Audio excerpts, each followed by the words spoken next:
बात करने जा रहे हैं। आज हम बात करने जा रहे हैं नौवीं की मैथ है, उसका चैप्टर नंबर 1 है, एक्सरसाइज 1.3 का क्वेश्चन नंबर 6 है। उसमें वो कह रहा है the sum of the ages of the father and son is 72 years. यानी कि जब आप बाप और बेटे दोनों की एजेस, दोनों की उम्रों को जब आप जमा करते हो तो आपके पास आंसर क्या आता है? 72 ईयर्स। ठीक है, अब हम लेट कर लेते हैं। Let father's age, father's age और सन्स एज को हम लेट करने जा रहे हैं। अब आप लेट कर सकते हो ए बी भी कर सकते हो। फादर्स एज को ए कर दो, सन्स एज को बी कर दो, या फिर फादर्स एज को एक्स भी लेट कर सकते हो, सन्स एज को वाई लेट कर सकते हो, कुछ भी लेट कर सकते हो। लेट करने से आपके आंसर पर कोई फर्क नहीं पड़ता। अब 6 ईयर्स अगो, 6 साल पहले, 6 ईयर्स अगो, आगे ये भी लिख देते हैं। अब ये कंडीशन भी लगा देते हैं यहाँ पर सवाल के अंदर, जो उनसे कंडीशन दी हुई है ना, according to the given condition in question, according to the given condition ये लिखना है पहले। ठीक है, फिर हमें कंडीशन क्या बताई गई है सवाल के अंदर कि द सम ऑफ एजेस, यानी कि फादर्स की एज और सन्स की एज, फादर की एज है जी ए, सन की एज है जी बी। जब इन दोनों की एजेस को, फादर की और सन की एजेस को जमा करते हो, आपके पास आंसर क्या आता है? 72 years according to the given condition. ये ठीक है ना। अब आगे चलते हैं। अब हम 6 ईयर्स अगो की बात करते हैं।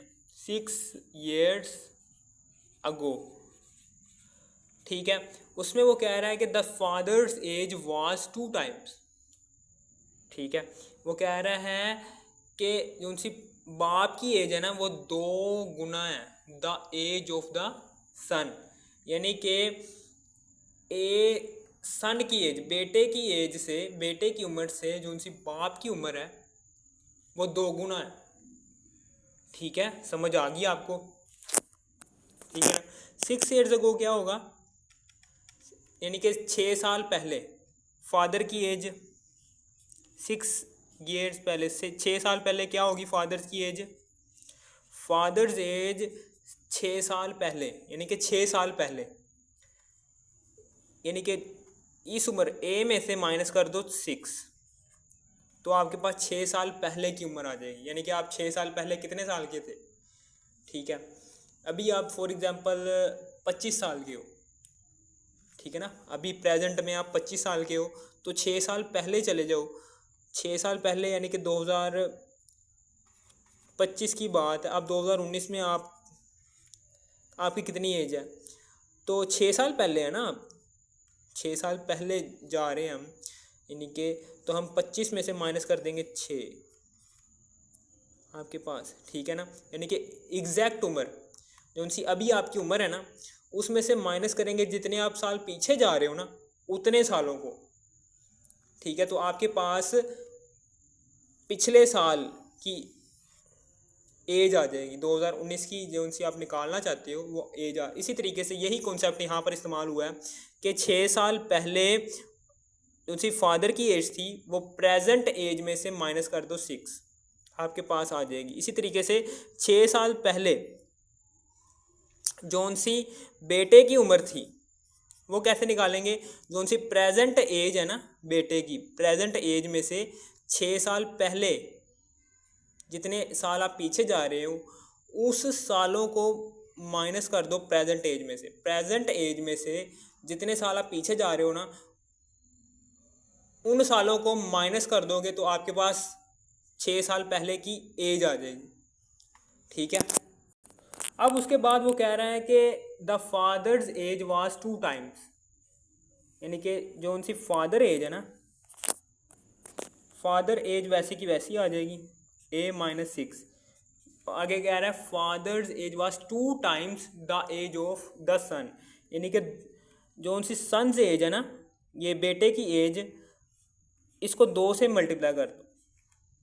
वो कह रहा है कि बाप की जो उनकी उम्र है वो बेटे की उम्र से दो गुण है, यानी कि बेटे की उम्र फॉर एग्जांपल, यानी कि जब आप बेटे की उम्र को 2 से मल्टीप्लाई करोगे ना, तो फिर ही आप फादर की एज को जान सकते हो कि फादर की एज क्या है, एग्जैक्ट एज क्या है। वही बात है ऊपर कि the father's age was 2 times the age of the son, यानी कि जो सी बाप की उम्र है वो आप कैसे फाइंड आउट करोगे, जब आप बेटे की उम्र को 2 से मल्टीप्लाई करोगे, ठीक है ना, तो वो बाप की उम्र के इक्वल हो जाएगी बेटे की उम्र, ठीक है, समझ आ गई ये वाली। ये according to the given condition जो सवाल के अंदर दी हुई थी, वो कंडीशन हमने अप्लाई कर दी यहाँ पर, ठीक है, समझ आ गई।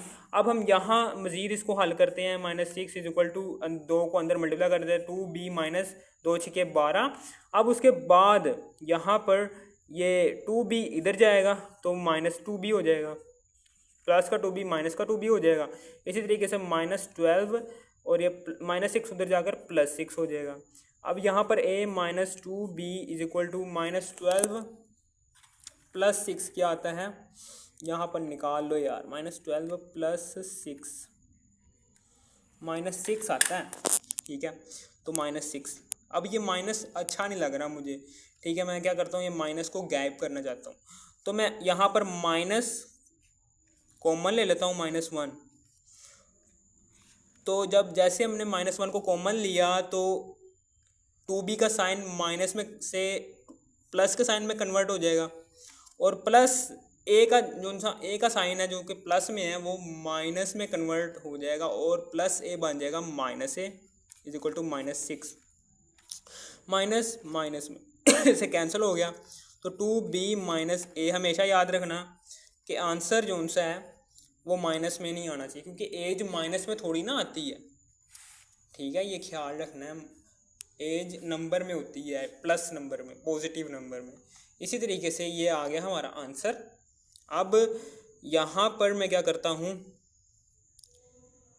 यहाँ पर मैं क्या करता हूँ, यहाँ पर या फिर आप ऐसे भी कर सकते हैं, ये बड़ा प्रोसीजर करने की ज़रूरत नहीं है। वैसे आप ना ऐसे भी कर सकते हैं कि a की वैल्यू बना लो, यहाँ पर b को उधर भेज दो, माइनस का 2b उधर जाकर प्लस का 2b हो जाएगा, और ये -6 साथ वैसे का वैसे आ जाएगा। तो ये a की वैल्यू आ गई, क्या आ गई, ये a की वैल्यू, ठीक है। मैं इस a की वैल्यू को, मैं इसको नाम देता हूँ 2 का, इसको नाम देता हूँ 1 का। मैं इस a की वैल्यू का ना ये 1 में पुट करने जा रहा हूँ, यानी कि प्रेजेंट जो उनसे प्रेजेंट एज वाली इक्वेशन थी उसमें पास्ट एज वाली इक्वेशन में मैंने a की वैल्यू निकाल ली। अब इस a की वैल्यू को मैं प्रेजेंट इक्वेशन वाली, यानी कि मैंने b निकालना है ना, तो यहीं से इक्वेशंस को हल कर लेंगे।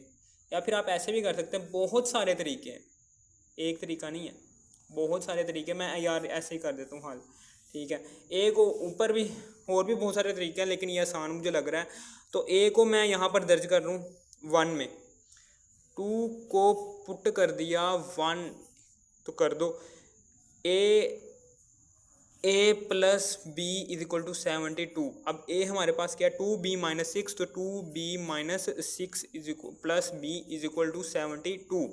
अब प्लस 2b और प्लस 1b बन जाएगा 3b, यानी कि 2b 1b, 2b में जब 1b ऐड करेगा 3b बन जाएगा -6 इज इक्वल टू 72। अब 3b इज इक्वल टू -6 उधर जाकर +6 हो जाएगा, ठीक है, ठीक है। अब ये 72 है, 72 में जमा कर दो 6, 78 आ गया, क्या आ गया, 78।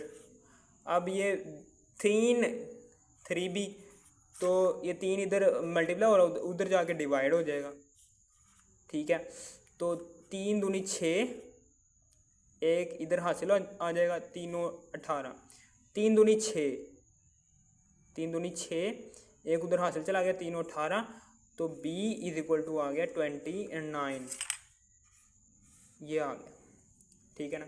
ये क्या आई है, ये सन्स की एज यानी कि बेटे की एज आई है, ठीक है ना। यानी कि ये बी आया हमारे पास, ये वाली बी, प्रेजेंट एज ये वाला बी आया।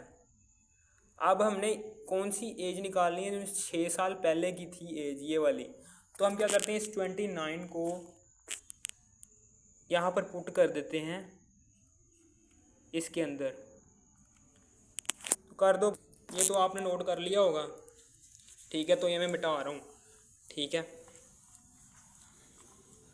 तो इस 29 को मैं इस बी की जगह पुट कर दूँ, 29 में से माइनस किया 6। अब हम क्या करेंगे, उस 26 को यहाँ पर दर्ज कर देंगे। बी के हमारे पास क्या आया था 26 ना, तो 26 में से माइनस करेंगे 6 और आ गया हमारे पास 20, यानी कि ये सन्स की एज आ गई। 6 साल पहले जो उनका बेटा था वो 20 साल का था। अब फादर की एज कैसे निकालेंगे, ठीक है ना। ये हमारा आंसर क्लियर हो गया, ये हमारा आंसर आ गया, ठीक है। 20 ईयर्स, समझ आ गई। बस आपने ये याद रखना है, हमने यहाँ से ए निकालना है, ठीक है ना। ये ए निकालने के बाद हमने यहाँ पर पुट करना है, यहाँ पर पुट करने के बाद बी निकाल लेना है। जो सा बी की वैल्यू होगी उसको आपने सन्स की एज में पुट करके सन की एज निकाल लेनी है 20 ईयर्स।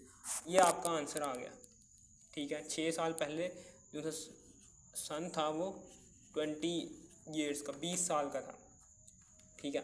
अगर आपको इस वीडियो की रेसिपी थोड़ी सी समझ आ गई, इस वीडियो को लाइक और सब्सक्राइब और शेयर भी कर देना। अगर आपने एक्सरसाइज 1.3 के बाकी पार्ट्स देखने तो आपने इसी वीडियो के टाइटल पर क्लिक करना है। इसी वीडियो के टाइटल पर क्लिक करने के बाद इसी वीडियो की डिस्क्रिप्शन में जाने के बाद एक्सरसाइज 1.3 के बाकी पार्ट्स भी देख लेने। Thanks for watching me.